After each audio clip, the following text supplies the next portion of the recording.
welcome back to the Engineer Channel. Got something a little bit different for you today. The 2011 Zero all-electric motorcycle. Come on back, let's talk about it.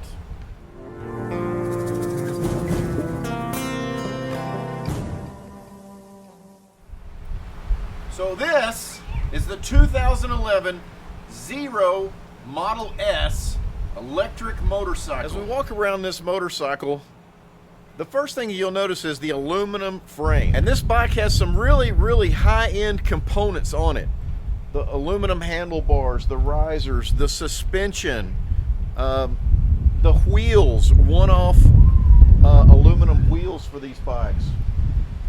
All of the hardware was engineered to be the lightest and the strongest it could be for a motorcycle, because this is somewhere between a motorcycle and a glorified electrified bicycle. Okay, it is a motorcycle, but it's not as heavy duty as a big street bike.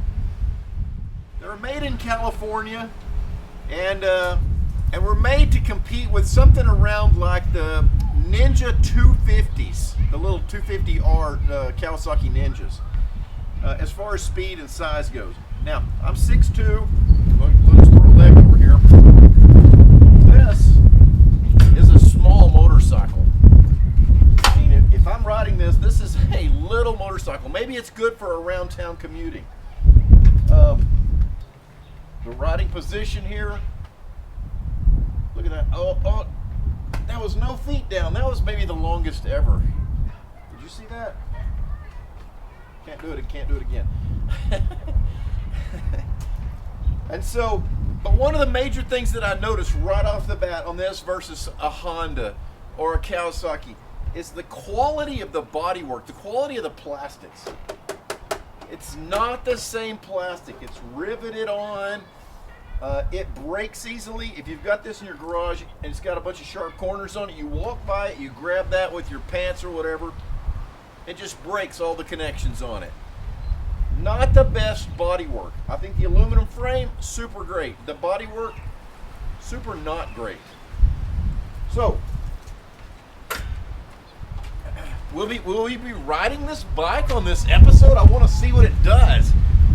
No, because it doesn't run. This is the problem with these. These have a battery. The battery pack, lithium-ion battery pack, weighs 90 pounds. The bike weighs 200 pounds without the battery pack. Put the batteries in, 290. Good for about 1,800 charges. After that, no good. The problem here is that if you call Zero and say, I want a new battery pack, sure, we'll send you one out. Just send us $6,000. What? You know what kind of used gasoline-powered motorcycle I can buy for $6,000? I can buy a really amazing bike for that. So these things right now are just virtually worthless, because what are you going to do with it? So I had grandiose plans for this. I was going to replace that with a new kind of a Tesla battery pack, or maybe a Nissan Leaf battery pack. But I got, probably like most of you guys, I got too many projects going on, and I think I'm going to ship this one over to my buddy Noah's garage and see if he can figure it out. I just got way too much stuff going on, and we'll see if Noah can figure it out. But that's why these electric bikes, these electric motorcycles, just won't catch on, because they're almost disposable. This bike is 10 years old. Totally can't use it. It hadn't been ridden the last 4 years because it has a dead battery, and batteries were too expensive. I bought this bike for $300. And I'm shifting it to Noah for $300 and let him try his hand at it. But the range on these were only supposed to be like 26 miles. So you can run around town for a little bit, but you better be back home pretty quick.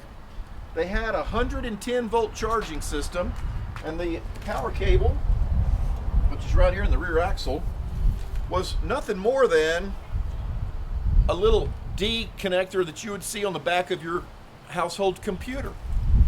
And so you would plug that in, take about 4 hours to charge the bike, and then you'd be on your way for 26 more miles. So, what are you going to do? So overall, I think this is a really interesting bike, and it would have been really fun to get it going because my commute's not very far. But like I said, a 30-mile round trip, you spend $10,000 on it brand new, and now it's worth $300. I think this would be a really fun and interesting project. A lot of people are putting the Nissan Leaf battery packs in these, but the knowledge base for working on electric vehicles like this just is not out there. People don't know how to work on them. The fact that they depreciate so incredibly fast and they're worth zero in less than 10 years. Tell me a gas-powered motorcycle that in this kind of condition would only be worth $300 after 10 years. Tell me what that is. I'd like to see it. I don't think it exists. So that's why these bikes haven't ever caught on. That's why these bikes aren't going to be very popular on the market. No parts. Parts are super expensive. Nobody knows how to work on them. The electric, and that goes for electric cars as well. That industry has a long way to go before it catches on. Only the early adopters chose this. Harley Davidson's got an electric motorcycle, you know, and all those things are fine. You can plug them in, you can run them until the battery poops out, and then what do? You've got a paperweight. For my money, I think I'll just stick with gasoline motorcycles. But Noah, when you get this fixed, I want to ride. Come back over, let's do a video. If you got any comments on what we should do with this electric motorcycle, let us know, and we'll see you on the next video. Thanks for watching.